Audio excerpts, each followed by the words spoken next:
Over a century ago, deep in the Appalachian wilderness, a family vanished behind the walls of their farmhouse. What locals whispered about for generations was far worse than anyone dared to imagine. Hidden journals, secret cemeteries, and genetic clues uncovered decades later revealed a nightmare that spread across states, across generations, and perhaps still lingers in America today. Before we uncover this chilling case of the Blackwood family, let us know in the comments where you're watching from. And if you're fascinated by these forgotten dark histories, don't forget to subscribe so you never miss a story like this. What if the chilling legends whispered through the hollows of West Virginia were not just bedtime tales meant to frighten children, but fragments of a truth so disturbing that officials spent decades trying to keep it buried? The path winds through the Appalachian wilderness until it reveals the Blackwood property, an abandoned farmhouse cloaked in silence, its timbers sagging under the weight of secrets carried across 3 generations. To the locals, it remains a place rarely spoken of, a haunted monument where the line between seclusion and something far darker began to blur. The first trace of this enigmatic family appears in county records from 1903. A man named Thomas Blackwood purchased nearly 500 acres of remote forest land in cash money, whose origins were never explained. He arrived with his wife, Martha, and 7 daughters ranging from 4 to 16 years old. In an era when many families sought refuge from the chaos of post-Civil War industrialization, the Blackwoods' move raised little suspicion. The Westland Courier carried only a short note that Mr. Blackwood wished for privacy and intended to build a homestead free from what he called the corrupting influence of modern society. Yet, even at the beginning, something felt off. Records uncovered from the county clerk's archive show Thomas paid nearly twice the land's asking price, but only on the condition that no questions be asked about his past. The clerk's private notes describe him as a man of commanding presence, bound by strange religious convictions, and controlling over his daughters who seemed unusually quiet and submissive. When Martha signed her portion of the deed, with nothing more than a simple X, it suggested not only illiteracy, but possibly a deeper, troubling silence about her place in the family. Within months, the Blackwoods had raised a massive 2-story farmhouse, along with several outbuildings, all without hiring a single local worker. Store ledgers from the Westland General Store list staggering orders, iron stoves, heavy bed frames, and crates of tools that would normally require multiple men and wagons to move up treacherous mountain roads. Yet every time, only Thomas appeared to collect them. The question that lingers in those records is the same one that haunted neighbors then. How could one man alone haul such impossible loads? The strangeness deepened through the accounts of people whose paths brushed against the family. Elijah Crawford, son of the local postal carrier, preserved his father's journals that described years of deliveries, though he often heard women's voices echoing from inside the house.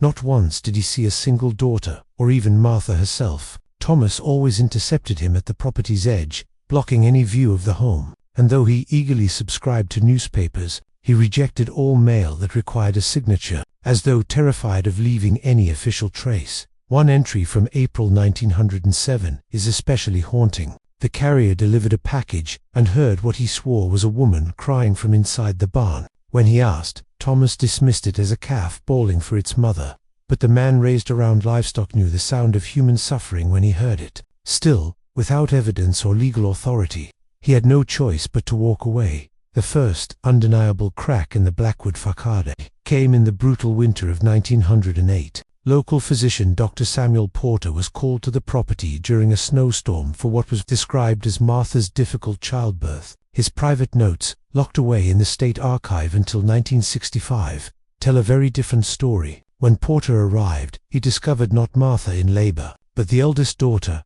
Catherine, just 21 years old, marking the moment when the whispers of secrecy hardened into something far more sinister. Dr. Samuel Porter's journal, now preserved in the state medical archives, paints a picture far more chilling than any rumor. He wrote of a young woman in agony, physically exhausted, emotionally broken, whose condition revealed this was not her first pregnancy, though no record of marriage existed in county files. When Porter cautiously asked about the child's father, Thomas Blackwood's demeanor shifted from guarded to openly hostile. He snapped that the doctor's duty was to his patient, not to questions of morality.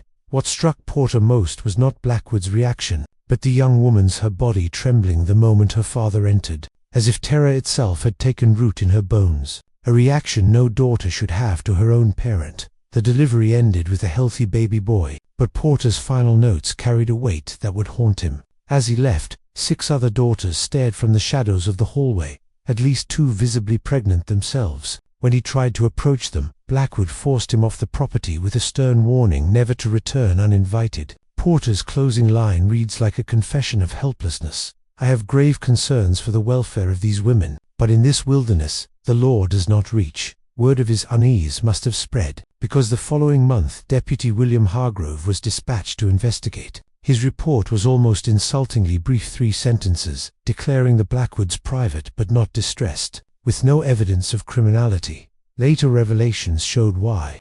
Thomas Blackwood had been funneling money into the sheriff's re-election fund and donating generously to county commissioners. Private causes, weaving a net of protection that would shield his family for years. But secrets cannot remain buried forever. In the autumn of 1910, a hunter named Jonas Miller stumbled across a crude burial ground on the Blackwood property. Overgrown with weeds, the graves were marked only with rough wooden crosses bearing dates, not names. Miller counted 11 in all, some heartbreakingly small. When he reported the discovery, Sheriff Taylor dismissed it with chilling indifference, saying, "What the Blackwoods do on their land is their own business, family, burials included." Miller's discovery might have slipped into obscurity, if not for the drought of night, which forced the Blackwoods beyond their borders in search of water. During one of these excursions, 16-year-old Elizabeth Blackwood encountered a traveling Bible salesman named George Hartford. In letters to his brother, Hartford described meeting a painfully sheltered girl who seemed to know nothing of the outside world. She begged him for books, but pleaded that he never tell her father of their meeting. Struck by her desperation, Hartford began leaving packages of books beneath a distinctive rock formation at the edge of the property. For 2 months, he and Elizabeth exchanged secret letters there. What emerged was the first unfiltered glimpse into the Blackwood household. In shaky handwriting, Elizabeth described a father who preached that the world was steeped in sin and that God had commanded him to create a pure lineage from his own bloodline. She revealed a ritual of horror. When each sister turned 13, she was taken to a special room in the East Wing to fulfill what he called their divine purpose. One passage chilled investigators years later. Elizabeth wrote, "Mother once tried to stop him, back when it began with Catherine. Father locked her in the root cellar for so long that when she came out, she never spoke against him again." It was a testimony that transformed folklore into its undeniable truth of family, isolated by geography, imprisoned by fear, and ruled by a patriarch whose twisted faith blurred into cruelty. Elizabeth's final letters pulled back the last veil, exposing a household ruled not by scripture but by a doctrine Thomas Blackwood had invented to serve his obsession. He preached that the end of days was near and only his purified bloodline would survive. Within his twisted theology, all 7 daughters bore multiple pregnancies, many of which ended in tragedy. Elizabeth wrote of infants born frail and sickly, their lives cut short by what she called the sickness that comes from father's blood, mixing too closely with itself. Those tiny graves, hidden in the crude cemetery the hunter had discovered, marked the toll of this so-called divine experiment. The surviving children, Elizabeth warned, were raised only to continue what Blackwood described as God's great experiment in purity. Her most chilling revelation came in the last letter. Thomas had begun preparing her young nephew, Thomas Jr., for his sacred duties when he turned 16. Elizabeth's words trembled with urgency. She could not bear the thought of her sister's son being trained to carry on such an abomination. She vowed to attempt an escape during the spring gathering, planning to bring the youngest children with her. If no word came by May 1st, she pleaded, Hartford must go directly to state authorities in Charleston, not the local sheriff who had been bought with silence. Hartford never received another letter. He later testified that he waited until midday on May 1st before riding to Charleston, where he presented the correspondence to state officials. Yet the machinery of justice turned slowly. Jurisdictional disputes bogged the case down, and with the outbreak of World War I in 1914, state resources shifted away from domestic matters. It was not until 1915 that an official investigation was launched, led by James Morrison, a meticulous state investigator whose notes would become the foundation of everything we know about the Blackwood case. Morrison's inquiry began in nearby towns, where he uncovered a troubling pattern of willful ignorance, Residents admitted they had long harbored suspicions but cloaked their silence behind excuses: respect for privacy, fear of Thomas Blackwood's temper, or rationalizations about religious freedom. More disturbing still, Morrison discovered that many of the very officials sworn to uphold the law had benefited from Blackwood's unexplained wealth, ensuring that rumors never grew into action. Armed with Hartford's letters and testimony, Morrison secured a warrant in June 19. His team's official report, sealed until 1967, describes their arrival at a house abandoned just 2 weeks earlier. Inside, they found rooms laid out with chilling precision, the west wing reserved for Thomas, the south wing holding dormitory-style quarters for his daughters, and the north wing containing a nursery with 11 small beds. In the east wing, behind a reinforced door, investigators found the dreaded special room Elizabeth had described. White linens draped a large bed positioned before walls scrawled with obsessive writings, rambling passages that scholars later confirmed bore no resemblance to recognized scripture. At the center stood a crude altar, and atop it lay a leather-bound journal. That journal, written in Thomas Blackwood's own hand, spanned 12 years and left no doubt about his intentions. Within its pages, he claimed to have received a divine vision during a fever in 1902, in which God commanded him to cleanse humanity through a program of selective breeding. He outlined fertility schedules, tracked pregnancies like experiments, and made cold assessments of which pairings produced superior specimens. Most horrifying were his plans for the future grandsons bred with mothers and sisters to preserve the bloodline across generations. But Morrison's team discovered something even more disturbing than the journal itself. Behind a false wall in the root cellar, chained to a support beam and barely clinging to life, was Martha Blackwood, emaciated and broken in spirit. She had been reduced to a shadow of a woman, the silent matriarch of a family trapped in her husband's monstrous vision. According to the medical examiner, Martha Blackwood had endured nearly 7 years in captivity, kept barely alive on meager rations, and stripped of all sensory connection to the outside world. When questioned, she could offer only fragments, repeating that Thomas claimed it was God's will, and whispering in resignation that the girls stopped crying after the first year, as her strength returned. Martha revealed that her husband's so-called divine work had begun long before they arrived in West Virginia. Their eldest daughter had already borne a child. In 1908, Martha had tried to flee with the children, a desperate attempt that ended with her chained in the cellar, condemned to witness the horror only through muffled sounds and fleeting encounters when Thomas brought her food. Yet by the time investigators pieced her testimony together, the Blackwoods were gone. Not Thomas, not the daughters, not the grandchildren could be found. Only the grim cemetery remained, its count now at 17 graves, several disturbingly fresh. A nationwide alert was issued, but the family had vanished like shadows into the mountains. For years, the investigation sputtered along until, in 1921, it was quietly shelved. The case marked unresolved. It would take an unexpected discovery in 19-40-6 to reignite the nightmare. During a routine audit of abandoned safety deposit boxes at the First National Bank of Charleston, officials opened one rented by Thomas Blackwood in 19. Inside lay deeds to properties in Tennessee, Kentucky, and North Carolina, all under false names, along with forged identity papers for his daughters and their children. The most chilling item was a letter, almost triumphant in tone, boasting that his divine lineage would continue unchecked, weaving itself into the fabric of America's backcountry until the day of judgment. This revelation spurred the FBI to action. A task force assembled in 1975 uncovered a network of hidden settlements across 4 states, each descended from one of Thomas's daughters. By then, the Blackwood bloodline had grown to nearly 100 individuals.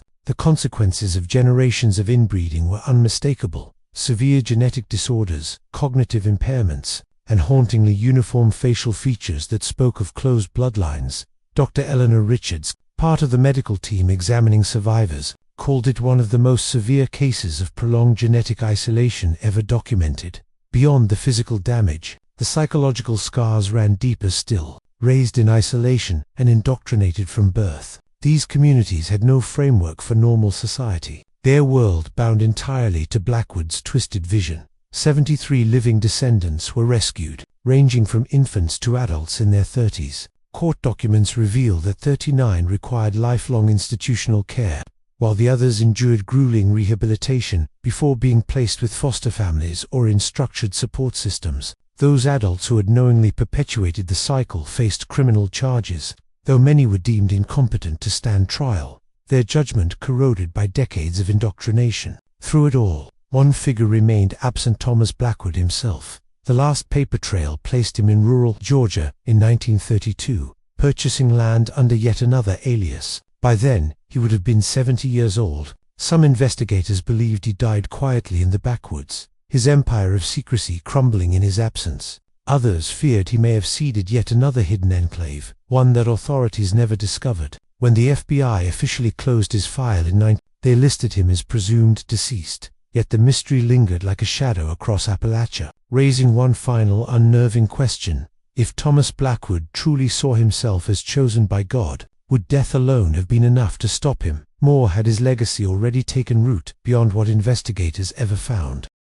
As investigators worked to rehabilitate the rescued descendants, an even darker layer of the Blackwood legacy began to surface. Several of the older survivors, interviewed separately, recalled hearing the same disturbing promise. Thomas Blackwood claimed he had established not just one, but 17 branches of his pure bloodline, scattered across America from Oregon to New Mexico. Each, they were told, lived in secret isolation, carrying out the same practices, bound together by a doctrine that would unite them when the end of days arrived. One chilling testimony, recorded by social worker Ethel Jenkins after years of working with the survivors, captured this indoctrination in stark detail. "Grandfather told us that when the end times came, all the branches of the family would know each other by the mark we carry, and together we would inherit the cleansed earth. He said there were hundreds of us by now, all living the true way, all keeping the bloodline pure." While FBI analysts dismissed these claims as propaganda designed to control the family, they did pursue discreet inquiries in the western states. Heavily redacted reports later revealed that investigators found isolated communities in rural Oregon and Arizona, marked by unusual rates of genetic disorders and social withdrawal. Yet with limited resources and legal barriers, they could not definitively link them to Blackwood's sprawling vision. The trail went cold, leaving only questions about just how far his influence had spread. The Blackwood saga stands as one of the most unsettling examples of abuse and isolation in American history, enabled by the perfect storm of geography, community indifference, and institutional negligence. Records sealed for decades concealed much of the truth, but what is clear is that the ripple of Blackwood's actions stretched far beyond his lifetime, shaping the lives of generations. Dr. Eleanor Richards, who devoted her career to supporting survivors, summed up the horror in a 1970 interview with the Journal of Psychiatric Medicine. "What makes the Blackwood case uniquely terrifying is not only the abuse itself, but the systematic way in which Thomas Blackwood created an entire closed society around his delusions. He didn't just commit crimes, he engineered a self-perpetuating cult designed to outlive him." In 1972, the Westland County Historical Society tried to confront this legacy with an educational exhibit, aiming to show how silence breeds complicity, but pressure from descendants of officials tied to the original case forced its cancellation. The collected artifacts, photographs, court records, and original documents were sealed away, meant to remain hidden until 2015. Yet when researchers sought access, they found the collection had been destroyed decades earlier in a suspicious fire in 1983. This revelation proved to be only the beginning of a larger pattern. Through the 1980s and 1990s, scholars and journalists who attempted to resurrect the story encountered missing files, denied access, and in some cases, explicit threats warning them off. One of the most telling episodes came in 1988, when historian Dr. Martin Lowry prepared to publish a comprehensive account. He received anonymous letters detailing private information about his family, details never available to the public meant to silence him. Court records unsealed in 2010 later confirmed what many suspected. Prominent families across West Virginia, Tennessee, and Kentucky, some with direct ties to Blackwood's extended bloodline, had actively conspired to suppress the truth. What began as one man's delusion had metastasized into a legacy of fear, secrecy, and denial, ensuring that even decades later, the full story of Thomas Blackwood remained just beyond reach. In 1995, a medical study unrelated to law enforcement stumbled upon something astonishing. distinctive genetic markers linking dozens of individuals across the Appalachian region. The findings suggested that Thomas Blackwood's bloodline had spread much farther than the 1946 investigation ever revealed. Former FBI analyst Richard Torres, who studied the case before retiring in 2002, gave a sobering assessment. Based on genetic sampling and population patterns, he estimated there could be between 500 and 800 living descendants of Blackwood scattered across the United States. Most would be unaware of their origins, generations removed from the horrors of West Virginia. Yet Torres warned that isolated enclaves could still exist. Carrying forward Blackwood's practices in secrecy, his warning seemed prophetic. In 2005, authorities raided a compound in rural Idaho, where 37 people lived under disturbing conditions, echoing the original Blackwood household. Their leader, calling himself Thomas Shepard, clutched a handwritten copy of Blackwood's doctrine and insisted it had come to him as divine revelation. Genetic testing confirmed the truth. He was almost certainly Blackwood's great-grandson. This discovery reignited efforts to trace the scattered lineage, though privacy laws and ethical boundaries complicated the search. By 2008, the Centers for Disease Control quietly created a registry to monitor the unusual genetic disorders tied to the Blackwood line. This confidential program provided medical support while discreetly tracking cases of possible abuse. When anonymized data was released in 2015, it revealed over 300 individuals with Blackwood genetic markers across 27 states. Dr. Rebecca Chen, a genetic counselor for the program, noted that at least 4 distinct branches had remained isolated for generations. 3 had begun to merge with the broader population by the 1960s, but one branch in the rural South appeared to have maintained genetic isolation into the 1990s, raising disturbing questions about the persistence of Blackwood's creed. In 2018, the Southern Poverty Law Center received an anonymous package containing a set of journals. Forensic experts confirmed their authenticity.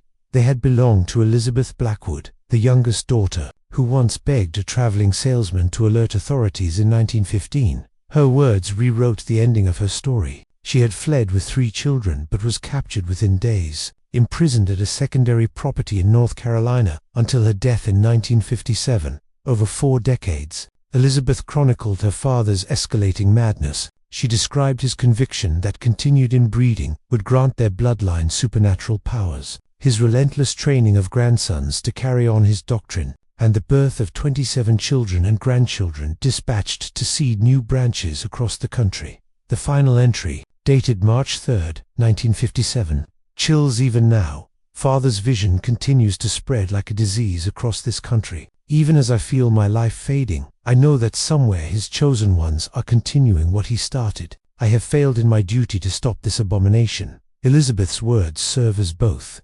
confession and warning, haunting reminder that the echoes of one man's delusion may still linger, hidden in the quiet corners of America. Elizabeth's final words, penned in 1957, echo like a warning across time. May God forgive me for my weakness. And may someone someday find these words and understand that the evil has not ended, but only scattered to take root elsewhere. Look for those who speak of blood purity and who shun the outside world. They carry his madness still. Her prophecy proved hauntingly prescient. Though the official case receives little attention today, investigators and researchers admit the Blackwood story remains unfinished, its threads resurfacing in unsettling ways. In 2021, a routine DNA submission to a genealogy website flagged a cluster of markers eerily consistent with the Blackwood pattern. The discovery led to a secluded community in rural Missouri. Roughly 50 people descended from a man who arrived in the 1950s under the name Thomas Wright. While no active abuse was found, their obsession with family purity and their resistance to outside influence stirred deep concern. Dr. James Harrison, who had studied the Blackwood case for over 15 years, offered a grim reflection. Most family abuse, even across generations, collapses or comes to light. But Blackwood built something that outlived him, a self-perpetuating cult of isolation, indoctrination, and twisted faith. The horror of the Blackwood legacy lies not only in what happened on that West Virginia farm more than a century ago, but in the possibility that its echoes still ripple through hidden corners of America. It warns of what can grow when communities turn away, when oversight fails, and when dangerous ideas take root in silence. One survivor from the 1946 rescue put it plainly: "The worst part wasn't what happened to us. It was that people suspected and did nothing. They heard the cries and looked away." Evil thrives not only in the acts of the cruel, but in the apathy of the witnesses. When our research team stood at the overgrown ruins of the Blackwood farmstead, a local woman named Martha Jenkins approached carrying a worn leather pouch. Inside was a faded photograph of a bearded man surrounded by 7 solemn girls in identical dresses. "My grandmother was the midwife who delivered some of those babies," Jenkins confessed. She had kept the photograph for decades, waiting for someone to ask, but silence had stretched so long that people stopped speaking of it at all. Pointing toward a wooded ridge, she added, "There are still folks up in those hills. They come down once a year for supplies. Nobody asks where they came from. That's just how it's always been. But sometimes, when the wind moves through the trees, you hear sounds, maybe singing, maybe crying. Some things are better left alone, especially after this many years." As we drove away, Dr. Harrison's voice lingered on our recorder, capturing the essence of the story. The truly terrifying part isn't just what happened, it's how easily it happened. How one man's delusion could create a closed system of abuse that might still echo through society a century later. We have to ask ourselves, how many other Thomas Blackwoods exist out there, hidden in remote corners, unchecked, unheard, and how many must suffer before we can no longer ignore their cries? Though the FBI officially classifies the case as cold, new genetic links and historical discoveries continue to trickle in, each one adding to the mosaic of a nightmare that refuses to fade. For the identified descendants living among us today, the weight of that legacy is inescapably a shadow cast across generations. And somewhere, perhaps in the most isolated hollows of America, the final echoes of Thomas Blackwood's vision may still endure, quietly shaping lives in the very world he once sought to reject. The story of the Blackwood family is more than a century old, yet its echoes still ripple quietly through remote corners of America. It shows how isolation, silence, and fear can allow evil to root itself so deeply that its consequences stretch across generations. But it also serves as a reminder that by uncovering the truth, we give a voice to those who were silenced for so long. If this story moved you, share it with others, because sometimes remembering the past is the only way to prevent it from happening again. And if you'd like to continue exploring America's most haunting forgotten cases, don't forget to like this video, subscribe, and join us for the next story.